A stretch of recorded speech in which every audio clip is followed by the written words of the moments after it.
Hello everyone. तो आप सभी का स्वागत है आपके अपने प्यारे यूट्यूब चैनल इंग्लिश विद बादल सरकार सर पे। और मैं बादल सरकार सर आपके लिए हाजिर हूँ आज एक नया और नायाब चीज़ लेके, जो हमारे लैंग्वेज के लिए बहुत इंपॉर्टेंट है। अगर आप बोलते हैं इंग्लिश में कहीं या फिर कुछ लिखते हैं और लगता है कि नहीं, मैं जो बोलूँ मैं जो लिखूँ वो बेस्ट हो, या फिर एग्जामिनेशन में जो क्वेश्चंस यहाँ से आते हैं वो पूरा का पूरा बन जाए, तो उसी के लिए ये सेशन है, इंपॉर्टेंट सेशन। जैसा कि आपने थंबनेल में देखा होगा, the most important idioms and phrases जो हमारे डेली कॉन्वर्सेशन में भी यूज होते हैं और beneficial for your examinations. Okay, चाहे एसएससी हो, बैंकिंग हो, सीयूटी के एंट्रेंस एग्जामिनेशन हो, कैट हो, क्लैट हो, कहीं भी। ठीक है मेरे भाई।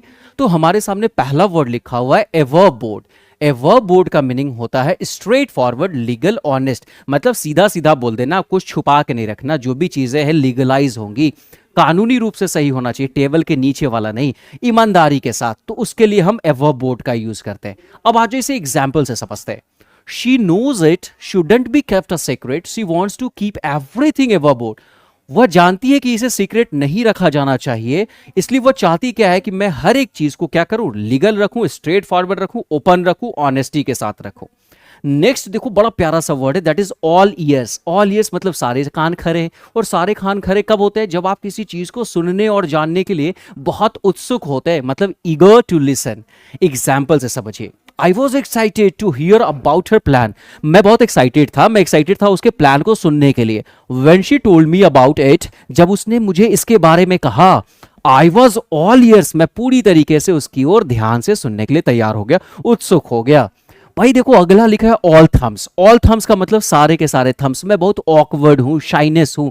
तो क्लमजी, ऑकवर्ड इन डूइंग और यूजिंग समथिंग। किसी चीज को यूज करने में क्लमजी फील करना, ऑकवर्ड फील करना। बचपन में कभी कभी कुछ बच्चे होते हैं ना, बड़ा ऑकवर्ड फील करते हैं, तो उस लिए हम ऑल थम्स की बात करते हैं। When I was a kid, I was all thumbs. जब मैं बच्चा था मैं पूरी तरीके से ऑल थम्स था। इसका मतलब क्लमजी था, चीजों को करने में ऑकवर्ड फील करता था। आते हैं अगले स्लाइड पे। हमारा नेक्स्ट वर्ड बहुत इंपॉर्टेंट है, that is at fault. At fault का मतलब होता है कि आप चीजों की रिस्पॉन्सिबिलिटी ले कि हाँ भाई आपसे गलती हुई है, रिस्पॉन्सिबल फॉर मेकिंग एरर्स। जैसे एग्जाम्पल से देखो, ही is at fault for all the errors on the computer. भाई उसी की रिस्पॉन्सिबिलिटी है, क्योंकि कंप्यूटर पे जितने भी एरर्स हुए हैं उसने ही किए हैं, इसलिए गलती उसकी है, सारी जिम्मेदारी मेरी नहीं। भाई मैं तो राम राम, मुझे तो कंप्यूटर पता नहीं कंप्यूटर होता क्या है, मैं तो छूता हूं तो मेरे उंगली कांपते हैं। क्लियर हो गया। नेक्स्ट हमारे सामने एट ऑड्स, मतलब इवन नहीं है, ऑड चीजें हैं। ऑड मतलब हमारे, मुझे समझ नहीं आ रहा भाई, मैं आपसे सहमत नहीं हूं। इसका मतलब हुआ इन डिसएग्रीमेंट। जब चीजों को लेकर आप सहमत नहीं होते, अग्री नहीं होते हैं, असहमत होते हैं, तो वहां पे एट ऑड्स का यूज करते हैं। जैसे एग्जाम्पल से समझिए, he is at odds with his manager. वह अपने मैनेजर से सहमत नहीं है। किसी भी मुद्दे पे, इशू पे लेके, भाई ऐसे भी मैनेजर से कौन ही सहमत होता है। नेक्स्ट हमारे सामने a new feather in one's या समवंस कैप। अच्छा भाई, किसी के कैप में नया फीदर लगा दिया जाए। नया फीदर का मतलब क्या है? कुछ ऐसा पंख लगा दिया जाए कि वो क्या हो, भाई आपने कुछ नया अचीव कर लिया, आपको नया ऑनर दिया गया, तो उस कंडीशन में हम इसका यूज करते हैं। मीनिंग गौर से देखिएगा क्या लिखा हुआ है, to acquire a new honour और डिस्टिंक्शन। जब आपको कोई नया सम्मान, कोई नया ऑनर या नया डिस्टिंक्शन मिल जाए, तो उस कंडीशन में ये ईडियम बहुत यूजफुल है। If this clinical trial is successful, अगर ये जो क्लिनिकल ट्रायल है, जैसे कोविड के टाइम पे बहुत सारी कंपनीज वर्ल्ड की क्या कर रही थी, कोविड का मेडिसिन बनाने की कोशिश कर रही थी कि कोविड को कैसे ठीक किया जाए। तो वो जो क्लिनिकल एक्सपेरिमेंट हो रहा था, अगर सक्सेसफुल हो जाता है, मैं एक रिलेट कर रहा हूं, it will be a new feather in her cap. मान लीजिए कोई महिला है, कोई साइंटिस्ट है, वो कुछ एक्सपेरिमेंट कर रही है, क्लिनिकल ट्रायल कर रही है, और अगर सक्सेसफुल हो जाती है तो उसके लिए बहुत बड़ा अचीवमेंट होगा, उसके लिए वो ऑनर होगा, सम्मान होगा। नेक्स्ट हमारे सामने एड इंसल्ट टू इंजरी। बड़ा प्यारा सा चीज है। बाइक से जा रहे हो, एक्सीडेंट हो गया, गाड़ी तो गिर गए, इंजरी तो हो गए, अब कोई आके बोल रहा है भाई गाड़ी चलाने नहीं आता तो गाड़ी लेके निकल जाता है, जा अपने बाप का गाड़ी अपने घर पे रख दे। तो भाई आपने इंजरी के साथ साथ इंसल्ट भी कर दिया, गजब की बेइज्जती है भाई।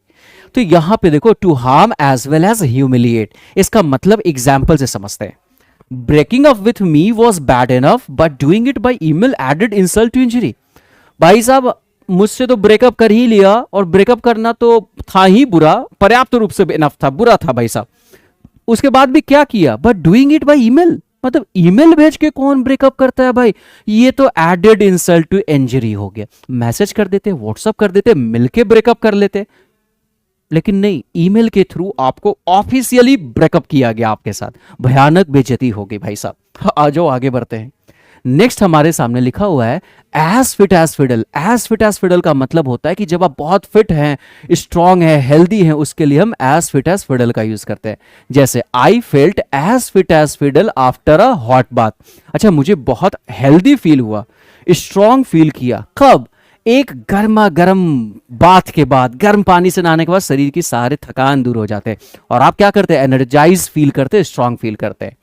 नेक्स्ट हमारे सामने लिखा हुआ है एट वंस विट्स एंड। इसका मतलब क्या होता है? बहुत प्यारा सा है। इसका मतलब होता है कि जब एंग्सियस होते हैं, फ्रेनेटिक होते हैं, मतलब आप चीजों को लेके क्या होते हैं? वरीड होते हैं, चिंतित होते हैं, तो वैसे कंडीशन में एट वंस विट्स एंड्स का यूज करते हैं। एग्जाम्पल से समझो, बहुत मजा आने वाला है। She was at her wits end trying to figure out how to control her 14-year-old son. अच्छा, वो किस चीज में थी? बहुत चिंतित थी, परेशान थी, किस चीज को लेकर? फिगर आउट, मतलब उसका सॉल्यूशन निकालने का। और वो सॉल्यूशन क्या था? क्या फिगर आउट करना था भाई? फिगर आउट ये करना था कि उसका 14 साल का जो बेटा है उसे कंट्रोल करना है। और भाई ये उम्र 12 से लेके 18-20 साल की उम्र के बीच का, भाई दुनिया पे कब्जा कर ले ऐसी एनर्जी रहती है ना, तो थोड़ा सा पेरेंट्स को कंट्रोल करना दिक्कत होता है। नेक्स्ट हमारा इडियम है at a stone's throw. At a stone's throw का मतलब, अच्छा, स्टोन का मतलब पत्थर, फेंक के मार दिया, तो ऐसा तो नहीं यहां से मैंने फेंका और मुखर्जी नगर में, पटना से मुखर्जी नगर में फेंको और मैंने किसी को मारा, ऐसा तो होगा नहीं। जो चीजें काफी नजदीक होंगी तो इसका मतलब होता है at a little distance. Patna junction is at a stone's throw from my office. Patna junction जो है मेरे ऑफिस से बहुत कम दूरी पे। भाई आपके ऑफिस से पटना जंक्शन कितनी दूरी पे है? अरे भाई बहुत नजदीक है, एट अ स्टोन्स थ्रो है। क्लियर हो गया ना? अगला देखो क्या लिखा हुआ है, बी इन वंस बोनेट। अच्छा, किसी के बॉनेट में अगर बी घुस जाए, मधुमक्खी घुस जाए, तो भाई वो क्रेजी हो जाएगा ना। Exactly. To keep talking about something again and again because you think it is very important. भाई लगातार बार बार किसी चीज के बारे में बात करते जाना। और क्यों? क्योंकि आपको लग रहा है ये बहुत इंपॉर्टेंट है भाई, तो आप तो क्रेजी हो ना उस चीज को लेके। एग्जैक्टली। देखो यहां पे एग्जाम्पल देखो, she never stops talking about healthy eating. She has got a real bee in her bonnet about it. वो भाई हेल्दी ईटिंग के बारे में कभी भी बात करना रोकती ही नहीं है। जब देखो वो हेल्दी ईटिंग के बारे में बात करती है, मिलो उससे, भैया हेल्दी ईटिंग ऐसे होता है, वैसे होता है। लगता है कि उसे सही में वो क्रेजी हो गई, वो पागल हो गई, मतलब वो बकबक बकबक करते रहती है। ठीक है भाई, चलो बहुत बढ़िया। आते हैं अगला हमारे सामने, बिलो द बेल्ट। भाई साहब बेल्ट के नीचे तो प्राइवेट पार्ट्स है, वहां अगर मार दोगे तो ये अनफेयर होगा। भाई फाइट करो, मुक्का मुक्की करो, बॉक्सिंग करो, टाइकवोंडो करो, कराटे करो, लेकिन बिलो द बेल्ट हिट नहीं करना है। That is the unfair strike. Okay, तो स्ट्राइक अनफेयरली, गलत तरीके से किसी को स्ट्राइक कर देना, that is below the belt meaning होता है। क्लियर हो गया भाई? आज इस एग्जाम्पल से देखते हैं। You must compete with others in a fair manner and should not hit anyone below the belt. भाई आप अवश्य रूप से मतलब कॉम्पीट कीजिए दूसरों के साथ, फेयर मैनर्स में कीजिए। ठीक है मेरे भाई, किसी के साथ आप उसे ऐसे हिट मत कीजिए कि वो क्या हो, अनफेयर हो जाए। अंडरस्टैंड? नेक्स्ट है बीट अराउंड द बुश। बहुत इंपॉर्टेंट, जो क्लियर नहीं बोलता है, इधर उधर की बातें करता है, घुमा घुमा के बातें करता है, उसके लिए हम बीट अराउंड द बुश का यूज करते हैं। जैसे avoid giving a clear answer. समझ रहे हो ना? इधर उधर की बातें, अरे सीधे पॉइंट पे आ जाओ, मुद्दे की बात करो। Will you please stop beating about the bush and get to the point. भाई क्या आप कृपया करके इधर उधर की बातें को बात करना खत्म करेंगे और मुद्दे पे आ जाएंगे? ये बहुत इंपॉर्टेंट है। नेक्स्ट हमारे सामने है behind the eighth ball. Behind the eighth ball का मतलब होता है इन ट्रबल, जब आप परेशानी में आ जाते हैं, उसके लिए हम यूज करते हैं बिहाइंड द एट्थ बॉल। याद रखिएगा, बहुत इंपॉर्टेंट है।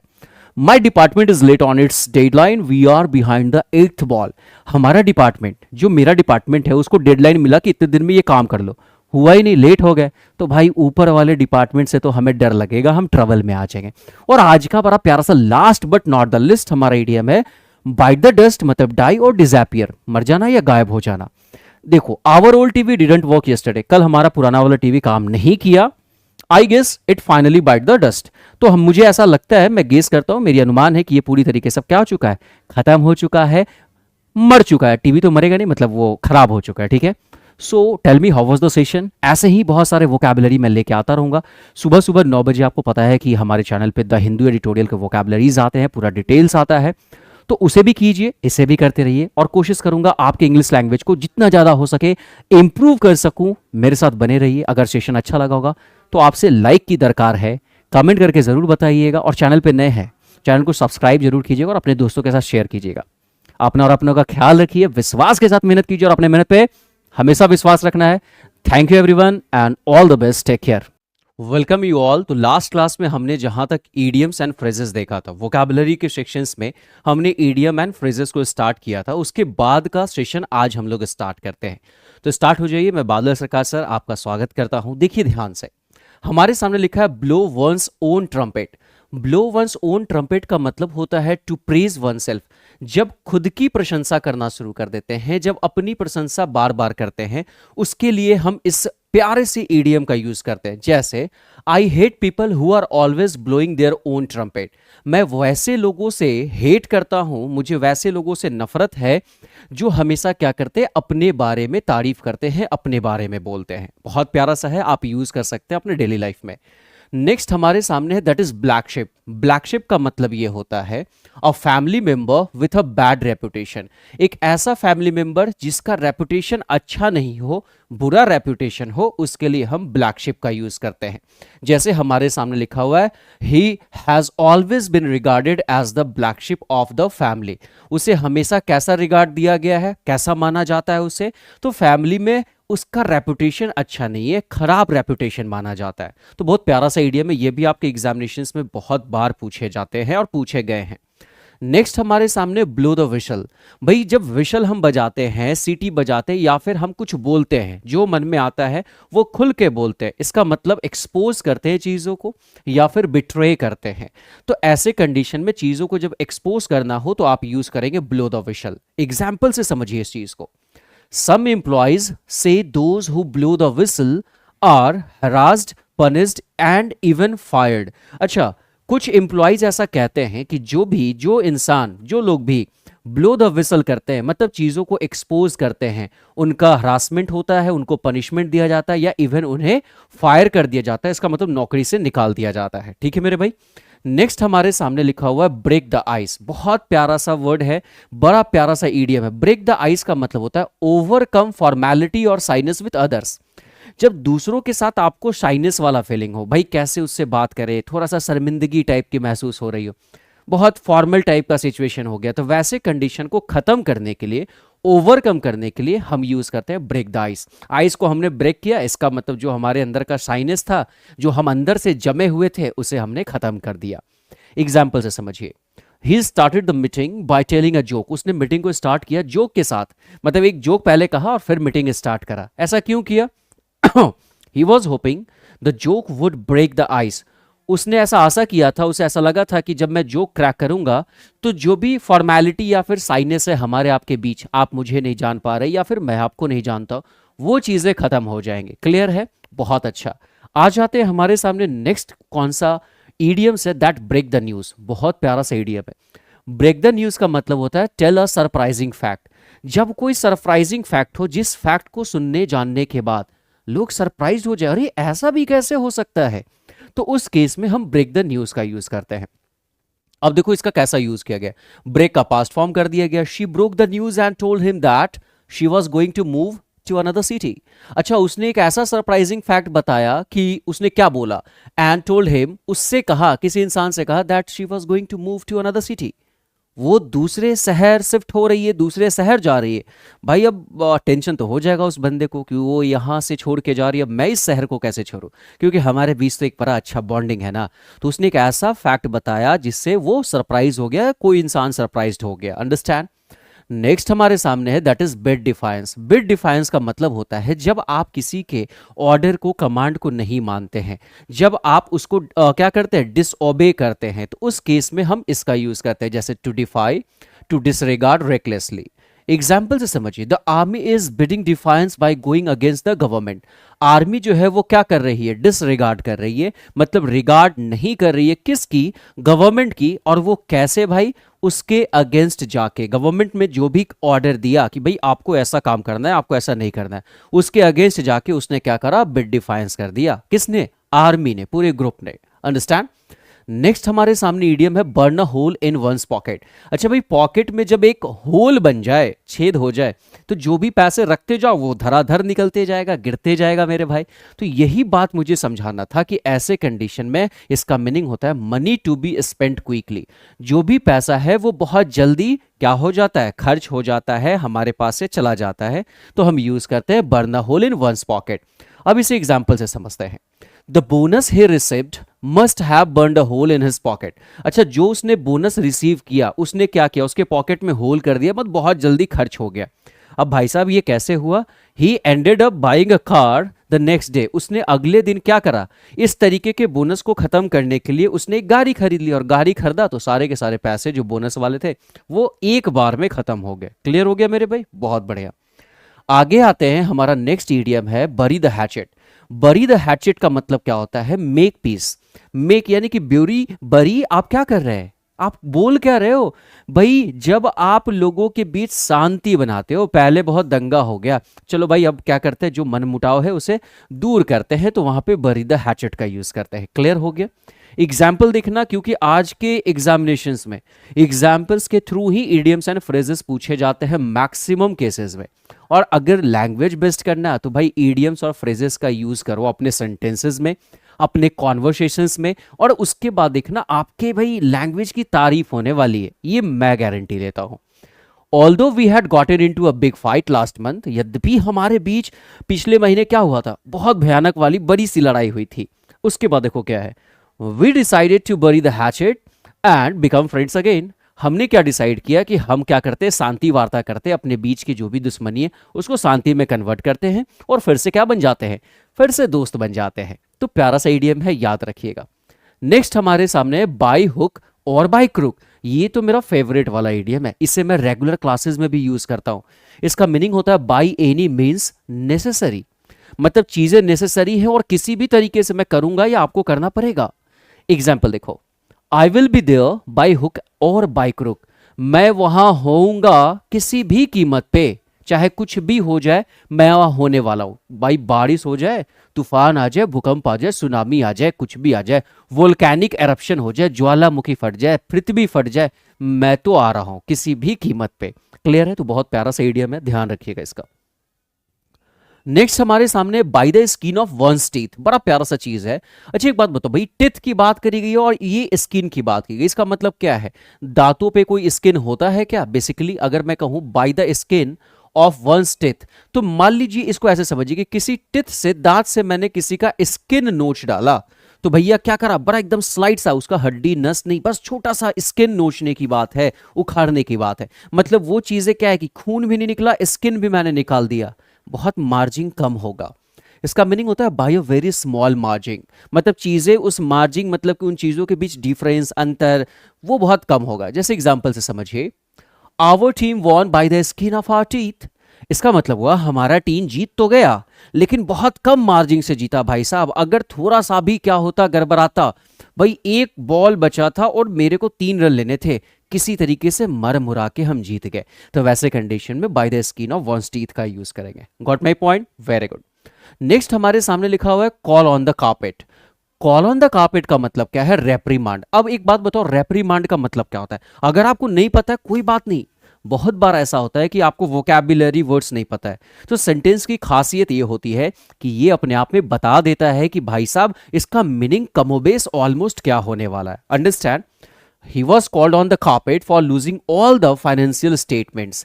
अच्छा वो क्या हुआ, वो रेप्रीमेंड हुआ, क्यों हुआ भाई साहब, उसने लूज करा क्या, सारे के सारे खो दिए, जितने फाइनेंशियल स्टेटमेंट्स थे वो सारा उन्होंने खो दिया। तो उसके लिए क्या होगा, अब मान लीजिए पूरा का पूरा फाइनेंशियल स्टेटमेंट आपने गड़बड़ा दिया।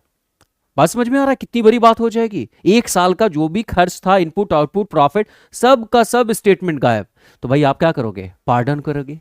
बात समझ में आ रहा है। तो यहां पे वो रेप्रीमेंट उसी के सेंस में, he was called on the, call on the carpet का मतलब रेप्रीमेंट, मतलब डांट फटकार की बात की गई है, किसी को सुनाने की बात करी जाएगी। क्लियर हो गया। तो he was called on the reprimand या फिर he was called on the carpet, मतलब उसे क्या किया गया, रेप्रीमांड किया गया, रिप्रोच किया गया, रिब्यूक किया गया, मतलब उसे बुरा भला कहा गया, डांटा वाटा गया। क्लियर हो गया। आज जो अगला देखो लिखा हुआ है call the shots. Call the shots का मतलब होता है be in charge, give orders. भाई आपने कॉल किया कि भाई गोली चलाओ, जैसे general O Dyer a dire, याद आ रहा है, जनरल डायर ने गोली चलाया, किसी ने कहा भाई कॉल द शॉट्स, इसका मतलब आप चार्ज में हैं, आपने ऑर्डर दिया या आप ऑर्डर देते हैं। अंडरस्टैंड? ये बड़ा प्यारा सा चीज है, देखना। We knew who the supervisor was because she called all the shots. हमें पता था, हम जानते थे कि सुपरवाइजर कौन है, ठीक है। ऐसा इसलिए क्योंकि she called all the shots, तो सारे के सारे चार्ज या सारे के सारे ऑर्डर वही देती थी, इसलिए हमें पता था, हम जानते थे कि सुपरवाइजर कौन है भाई साहब। तो प्यारा सा इडियम है, एग्जामिनेशन का बहुत प्यारा, बार बार पूछेगा। नेक्स्ट हमारे सामने कम इन हैंडी। अच्छा, जो चीजें हैंडी होती है, हम जिन चीजों को हाथ में रखना चाहते हैं, किन चीजों को रखते हैं, वैसी चीजों को हम अपने हाथ में रखना चाहते हैं जो बहुत यूजफुल है। अच्छा, जो चीजें यूजफुल नहीं होती है वो हैंडी नहीं होती, वो किसी कोने में रखा होता है। बात समझ आ रहा है? जो चीजें हर समय हाथ में, जैसे मोबाइल फोन, वो क्या है, बहुत हैंडी है ना? बोलो हाँ या ना। कंप्यूटर बहुत हैंडी नहीं है क्योंकि हम उसे कैरी करके नहीं चलते, बट मोबाइल फोन तो है मेरे भाई। तो वैसे कंडीशन में वो चीजें बहुत ज्यादा यूजफुल हो जाती है। एग्जाम्पल देखो क्या लिखा हुआ है, this video camera comes in handy when we need to record this event. अच्छा, यह जो वीडियो कैमरा है वो बहुत यूजफुल है when we need to record this event, जब हम इस इवेंट को रिकॉर्ड करना चाहते हैं। तो ये वाला जो वीडियो कैमरा छोटा सा, बहुत हैंडी है, बहुत यूजफुल है, आप इसको आराम से यूज कर सकते हैं। बात समझ आ रहा है? बड़ा प्यारा सा इडियम है, कम इन हैंडी। नेक्स्ट हमारे सामने क्लोज शेव, बहुत प्यारा सा, ध्यान रखना। क्लोज शेव का मतलब होता है नैरो एस्केप। बद बाल बाच जब बचते हैं ना, बाल बाल बच जाते हैं, किसी तरीके से कट के छुप छुपा के निकल जाते हैं, तो वहां पे क्लोज शेव का यूज होगा। मैं शेव कर रहा हूं और बड़ा क्लोजली मैंने यहां पे क्या करा, कट करा, अरे बच गया। यहां पे क्या हुआ था, ये कील मुहासे थे, कट जाता तो ब्लड आ जाता। अंडरस्टैंड ना? एग्जाम्पल देखो, it was a close save getting out of the burning building. अच्छा, ये बहुत क्लोज सेव था बर्निंग बिल्डिंग से निकलना, मतलब जो बिल्डिंग जल रही थी, आग लग गई थी, उससे निकलना बहुत ही, ये क्या था, एकदम किसी तरीके से बाल बाल बच के निकले हम। अंडरस्टैंड? आज जो नेक्स्ट हमारे सामने क्या है इडियम, कम अ लॉन्ग वे। कम अ लॉन्ग वे का मतलब होता है मेक ग्रेट प्रोग्रेस। इसका मतलब क्या है, देखो, आया हम नहीं, आए हम लॉन्ग वे से, मतलब कि बहुत दूर से हम चल के आए हैं, बचपन से बहुत मेहनत की और चल के आए। इसका मतलब आपने बहुत बड़ा प्रोग्रेस किया है अपने लाइफ में। तो देखिए यहां पे क्या लिखा हुआ है, he came a long way in his recovery from surgery. मतलब उसकी जो सर्जरी हुई उससे वो क्या हुआ है, एक लॉन्ग वे चल के आया, मतलब उसने बहुत ग्रेट प्रोग्रेस किया, उसकी रिकवरी अच्छी हुई है। Understand? This is very important, very very important idioms आपके एग्जामिनेशन से और डे टू डे लाइफ में पूछे जाएंगे मेरे भाई, और मजे से पढ़ते चलिएगा, ठीक है। कम अक्रॉस, कम अक्रॉस का मतलब होता है फाइंड और मीट बाय चांस। भाई जब अचानक से कोई मिल जाता है या कोई चीज आप पा लेते हैं, भाई खोज रहा था कुछ और, मिल कुछ और गया, रोड पे जा रहा था, अचानक से वो जो 300 साल पहले का जो मेरा दोस्त था वो मुझे दिख गया, तो वो क्या हो जाएगा, मीट बाय चांस, यानी कि come across. If you come across any pictures of my childhood let me know. अगर तुम्हें अचानक से गलती से भी अगर मिल जाता है मेरे बचपन का कोई फोटो, मुझे जरूर बताना, मुझे बताना भाई साहब। क्लियर हो गया ना? बहुत प्यारा सा इडियम है। कम हेल और हाई वाटर, इसका मतलब देखो, नो मैटर व्हाट हैपेंस। इसका मतलब है कम का मतलब आने दो, कम का मतलब जो कुछ है आने दो, चाहे तो हेल आए या हाई वाटर आए, तूफान आए, नर्क आए, कुछ भी आए, देख लिया जाएगा। नो मैटर व्हाट हैपेंस, कोई मतलब नहीं है, जो होगा देखा जाएगा, मुझे किसी भी चीज से होने का कोई मतलब नहीं पड़ता, कोई फर्क ही नहीं पड़ता है भाई साहब। तो हम यूज करेंगे कम हेल और हाई वाटर। भाई हेल हो जाए, हाई वाटर आ जाए, पानी सर के ऊपर चल जाए, मारे को कोई फर्क नहीं पड़ने वाला, देख लेंगे सब। देखो, कम हेल और high water, I will for sure at the meeting. भाई साहब कुछ भी हो जाए, कोई भी कंडीशन आ जाए, I will for sure at the meeting, मतलब मैं श्योर हूं, मीटिंग पे रहूंगा, मीटिंग में मिलूंगा। क्लियर हो गया? चीजें समझ में आ गई मेरे भाई? कोई दिक्कत नहीं है यहां तक? चलिए, इस बात को तो हम समझ गए, तो अब आज यही तक रहने देते हैं इडियम्स एंड फ्रेजेस।